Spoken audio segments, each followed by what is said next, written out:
Ahoy there, welcome back to Building Boys. We now have issue 107 of Hachette's Build the Titanic. Now, in this one is hull work. Now, everyone always gets excited with hull work. However, hull work is light work. That's what we know. So this one, believe it or not, is a single screw, one Allen bolt. That's all we're doing in this. But, it is what it is. But we are nearing the end of the hull. We've got to be. I mean, as far as I'm aware, there are only 3 more parts after this one for the hull. 1, 2, 3. Keel. 1, 2, 3. And then it depends. The rudder piece at the back depends on whether you class that as hull or not. But a complete hull at this point, I reckon we got like 4, possibly 5 parts to go. That's it. So by the end of this one, the entire sort of length of one side will be, well, by the end of the next one, the entire length of one side's pretty much done. We've still got little bits and pieces to do, but actually completing the keel itself to the point where it joins, we're very nearly there. It's light work. It's always exciting work, but it's light work. And it is going to make this thing grow even bloody longer, which is ridiculous because, I mean, this is unwieldy. It's getting big now. It's difficult for me to film. It's difficult. I'm running out of desk space as well to do this on. So I'm looking forward to being done with this and then being able to work on the next and then eventually put it all together. If you haven't yet, please remember to like and subscribe. We will be having our Titanic chat at the end of this one. With April Fool's Day fast approaching, I'm not going to see it before then. We will talk about a very bizarre prank linked to the Titanic. Yeah, it's an interesting one. But without further ado, it's a bloody Allen bolt. You know how I feel about that, but it's only one. That's a good thing. Let's get this one open. Let's get this one built. Okay, here is everything we get in 107. Let's take a look. It's got LM screws and our piece of hull. It's surprising to me because I actually thought we would... I didn't realise we were extending the hull anymore. I thought we would just kind of curve it in, but this is actually bloody long. So we are going to add another good 4 inches to the hull. That's nice. It's got some really nice curve on it as well. Can you see that? Look at that. Lovely stuff. Really nice. Okay, so we are going into metal, so we will grab our 3-in-1 oil just to ease that transition. Okay, so this is the section we're working on. Now, taking our piece of hull, we are going to clip it in here like so. Whoop. There we go. Well, that's really going to need the screw to hold it. There we go. Now we're going to put in a single LM screw. It's now an impossibility to film this, so I'm going to get that screwed in. We'll take a look. Okay, so that's that one installed. It is just a single screw, but it holds it in quite nicely. We are going to get the lower piece in the next one. But let's flip this around. Let's see what it looks like. Okay, so that's how we're now looking. There's really nice, I mean, you can kind of see the curvature to this one. It looks really nice. And it has added a lot of length, and you can see the point of the ship is starting to come in now. It's really nice. Really, really nice. But we are going to be adding the lower section in the next one. Let's have a chat. So that's that one complete. And I mean, this is ridiculous now. I mean, my God. You can see what I'm talking about the curve there. Let's see if we can turn this around. Bloody hell. Right, okay.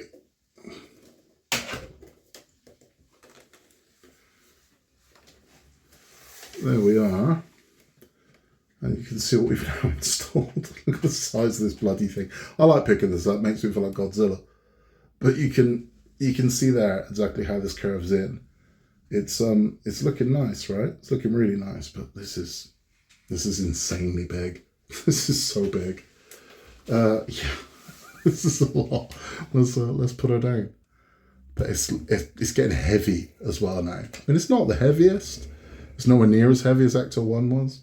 But I would imagine once we put all of this in there, it's going to start gaining some weight. It really is. Yeah, that's a lot. That's all for the build instructions for this one. It is short and sweet, but I mean, whenever it comes to hull, it's always going to be light work. It just is. It's going to be a couple of screws and it's done.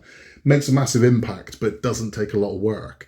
And then bizarrely, the things that take all the work, like the cranes, you know, they just in they go, but they're the ones that take all the effort. It's a strange one.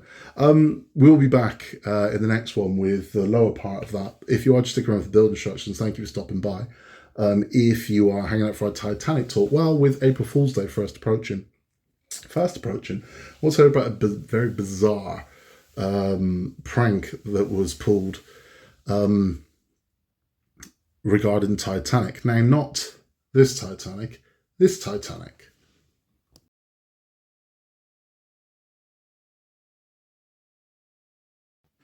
So this story is written off regularly as a prank, whereas to me it sounds quite horrendous. It sounds like revenge. On the set of James Cameron's Titanic, there was an evening meal for the cast and crew, where a chowder was served. Now, the chowder, bizarrely, is a big sticking point of this, because this is an unsolved mystery, the whole thing. Some say it was clam chowder, some say it was a mussel chowder, and others say it was a lobster chowder. I think that's irrelevant. But what happened was, James Cameron, shortly after eating the chowder, and I mean very shortly, about 10 minutes, started to feel strange. He thought that he'd picked up poisoning from the fish. I mean, typically shellfish and fish in general is immediate, the food poisoning. With poultry and things like that, it takes a little longer. And some foods take days before the food poisoning hits you. With fish and seafood, with shellfish particularly, it can be immediate, it can be instant. And he immediately felt bad and ran to throw up. So jammed his fingers down his throat and threw up. Thinking, I need to get this out of my system now. When he came back, everyone was gone. Right, so he said he just comes back to this empty kind of area and everyone's gone, because everyone has gone.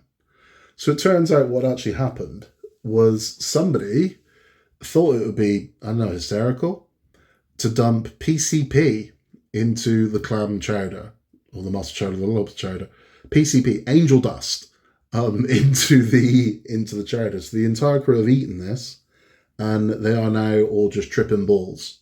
They are out of their minds high.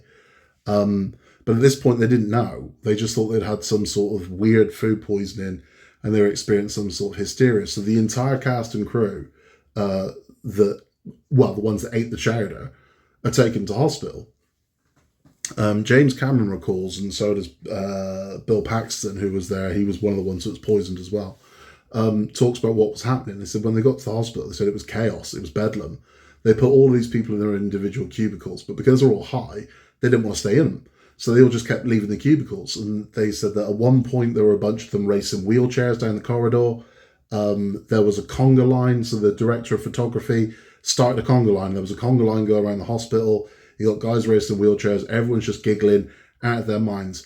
James Cameron says that he remembers being asked about what happened by a nurse, and he said, I think we've got food poisoning. He said, no, what happened?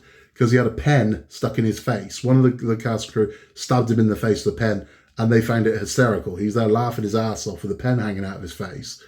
They were out of their minds, absolutely out of their minds. And no one knows who did this. They don't know. To this day, it's a mystery who did this to them and why.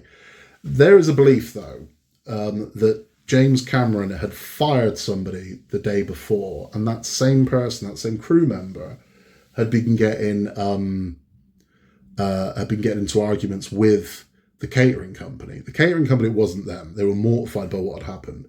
We know it wasn't the catering company, but they believe this guy, disgruntled, poisoned it to get one back at the catering company. With angel dust, of all bloody things. Which is insane. I mean, it's incredibly dangerous, but yeah, this happened. So all of them, Kate Winslet, Leonardo DiCaprio, all of them, out of their minds on PCP in hospital, racing wheelchairs, giggling. If you've ever heard the stories of James Cameron's sets, he's a perfectionist, but as a result of that, if you've ever worked with a perfectionist, you know what it's like. It's not fun. A lot of people, they're not perfectionists, they're there doing a job. You know, so I know this is your vision, your dream, but for me, I'm the camera guy, you know, I'm the lighting guy. I light it, that's what I do. You know, I'm the electrician, I don't give a damn about you. And there's a famous story of when he filmed Aliens in London. So Aliens was filmed, I want to say it was Pinewood. that he got into it, and there was basically a mutiny on set. The casting, well, the crew, the British crew, the larger British crew, started to refuse to work with him because he'd get angry about them taking tea breaks. They're unionised, so they would have their lot of tea break, and they'd be like, "Where's everyone going? Tea break." And it's like, "But I've got things I want to film," and they're like, "Yeah, and you can film them after tea break." So these guys are like, "You know what? We've been working for 8 hours. We're taking our 15-minute break, mate. That's the way it is. We're going for a cigarette, a cup of tea and a biscuit. Come to peace with it." But he'd get really angry because he was in the moment. And they're like, so he tried to cancel tea break. And it's like, there's one thing you don't take off the British. It's tea. And he found out the hard way. So I can completely believe that he probably did give a guy a load of crap on set who thought, "I'll show you." Or it could be any one of the crew. But that happened. It's written off as like a prank. I don't think that's a prank. I think that's quite bloody serious. I don't see the funny side to that, but it happened. It's one of those strange tales of the making the movie Titanic, but it links to our Titanic, and with April Fool's coming up, I thought you might get a kick out of the story. That's all for this one. We'll be back very, very soon to finish off the month with 108. Where again it's more Hull, and it looks like it's a single screw again. I think it might be more actually. There's probably a couple of screws going on the top, but it's still going to be fairly light work. If you haven't yet, please remember to like and subscribe. In a world where you can be anything at all, just be nice. If you would like to join our Facebook group for modifications to this, you can. The description is in the link down below. The link is in the description down below. Take care, and I'll see you very soon.